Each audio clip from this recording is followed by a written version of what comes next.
ఎచ్చగుందా వీళ్ళ ఓట్లు జోపేట్ల లేవు కదా, ఆడ ఓట్లు ఉంటే ఆడ ఎచ్చగుంటుండే. మా దామోదర్ సార్ అన్ని చల్లగా చేసి పెడతాడు. ఆయన ఎండాకాలం చల్లగా చేస్తాడు, చలికాలం గరం చేస్తాడు, ఆనలు పడితే గొడుగు పడతాడు. ఏం దోకలేదు. మా జోగుపేట ప్రజలకు మాత్రం మా దామోదర్ సార్ దేవుడు. అయ్యే చల్లగా బతకని.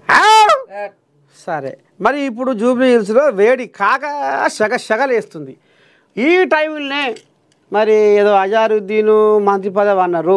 అంటే ఎందుకంటున్నా అంటే ఇప్పుడు మైనార్టీ కోళ్ళాగలు కొన్ని కోళ్ళాగలు అటున్నాయట, కొన్ని కోళ్ళాగలు ఇటున్నాయట.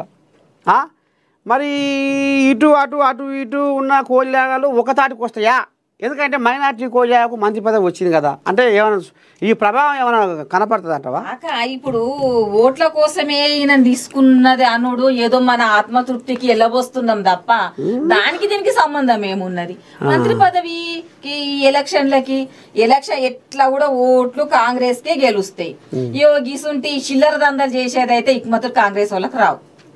అది ఇంకా వేరే పార్టీలు ఉన్నాయి, దానికి వాళ్ళ పేర్లు మనకి ఎందుకని వేరే పార్టీలు ఉన్నాయి అవి. ఇది అంతా చెయ్యడు. ఒకటి ఎందుకంటే అజారుద్దీన్ కి ఇచ్చింది అయితే నా లెక్క ప్రకారము ఆయన ఇంతకు ముందు క్రికెటర్ కదా, క్రికెట్ ఆడిండు కదా. ఇప్పుడు ఆటకు సంబంధించిన శాఖకు దాన్ని చూసుకునేటోళ్ళు కావాలి. ఇప్పుడు ముందే ఆగం ఉన్నది పరిస్థితి అని ఒక మంత్రిని పెట్టిండు. సమయం వచ్చింది పెట్టిండు. కానీ ఈ ఎలక్షన్లకు దీనికి ఇక మస్తు అనేటోళ్ళు అంటారు కానీ అది కాదు కాక అట్లా లెక్క కాదు.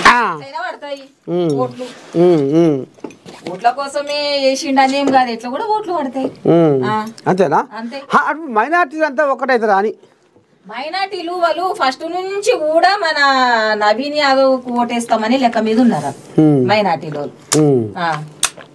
అప్పుడు సల్మాన్ అన్నుండే ఆయన ఎంబడి పోతుండ్రి. ఇగో దేవుడు అనుకొని పోయిండు. దేవుడు తీసుకపోయి ఏం చేసిండు? పెద్ద కాలువల పడేసిండు. ఆ దేవుడే అమ్ముడు పోయిండు పూజారికి. ఎవరన్నా నమ్ముతారు? ఇక దేవుడు పోయి దయమైంది అన్నప్పుడు ఇక దయమే దేవుడు అవుతాడు కదా. ఏది ఉన్నమ్మకి నవీనన్న మా గల్లీలో పుట్టిన పిల్లగాడు, మా పిల్లగాడు మా కళ్ళ ముంగొట్టుంటాడని నవీనన్న కోట్లు గుద్దుతామని వాళ్ళు ఎప్పుడో ఈ శరం చేసుకున్నారు. ఈ పిచ్చి వాళ్ళందరూ ఏమేమో కథ నువ్వు చెప్పినట్టుగా కామెడీలు గీమిడీలు చేసుకుంటా తిరుగుతున్నారు. కానీ ఇది మొత్తం ఒక్క దిక్కు అవుతుంది కాక. నువ్వు చూడు 14 తారీఖు నాడు. సరే, ఈ భాగవతం ఇట్లా ఉంది. ఇగో జూబ్లీ హిల్స్ ఇటు ఓవైపు సీఎం రేవంత్, ఇంకోవైపు కేటీఆర్. ఇక నిన్న షేక్పేటలో పోయి నేను షేక్ చేసిన అని ఆయన అంటుండు. ఇక నేను కృష్ణకాంత్ పార్కు ఇటు ఎల్లారెడ్డి గూడకు వచ్చి నేను జనాల ఎగదుగా మొత్తం పోగొచ్చినా ఇటే మలుతుంది గాలి అని ఈయన అంటుండు. ఇప్పుడు ఎట్ల సంగతి? మరి నిన్న రేవంత్ రెడ్డిది బాగా ఊపిందా సభ, రాముల్దా? రేవంత్ రెడ్డి బాగా వచ్చింది, మస్తు వచ్చింది జనాలు. అంతేనా?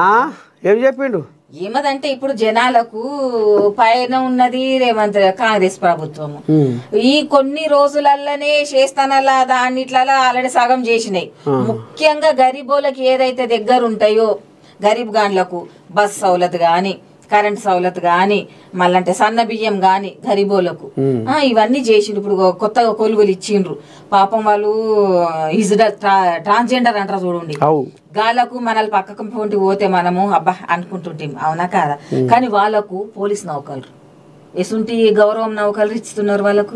అసుంటి చేస్తున్నాడు. ఏదైతే కావాలనే ముందు కావాలనో అది చేస్తున్నాడు. ముందుగా మన అన్నం వండుకున్నామంటే ఉడుకుడుకు భూమి మీద కారం కూడా వేసుకొని తినొచ్చు. నువ్వు అన్నమే ఉండండి, ఎంత చికెన్ వండినా మటన్ వండినా ఏం పెట్టుకొని తింటావు? గట్లా ఈయన కూడా ఏం కావాలనో గవి ముందు చేసి పెట్టిండు. ఎందుకంటే ఇంకా టైం ఉంది కదా. ఈ స్కూటీలు గాని, మన కళ్యాణ లక్ష్మి గాని, మన పింఛన్ గాని, ఇప్పుడు కొలువులు పోరగాన్ల కొలువులు ఆ ముసలానికి పింఛను శాంక్షన్ చేస్తాడు. ఆ ముసలాన్ జీవితం అవసరమా? పొలగాని జీవితం అవసరమా? పొలగానికి కొలువు ఇచ్చిండు అనుకో, ఈ ముసలాన్ని కూర్చోబెట్టి నడుపుతాడు. అంతే. గసుంటి ఇక్మతులు రేవంత్ అన్న చేస్తే ఈ మంచి పనులు చేస్తుంటే అలా కోరో బుద్ధి కాక బట్ట బురజలు అద్దుతున్నారు, మీద పడేస్తున్నారు. గసుంటి లెక్కలు బట్ట బాస్ లెక్కలు చేస్తున్నారు. కాదు, ఇప్పుడు జూబ్లీస్ లో ఇటు మరి ఆమె ఏడుస్తున్నారుగా. ఆమె ఏడుస్తున్నది ఎందుకనంటే మొగడు చచ్చిపోయే పాపం ఏ ఆడదానికన్నా పుట్టేడు దుఃఖం ఉంటది. ఆ దుఃఖం ఓలు కూడా తీరరు.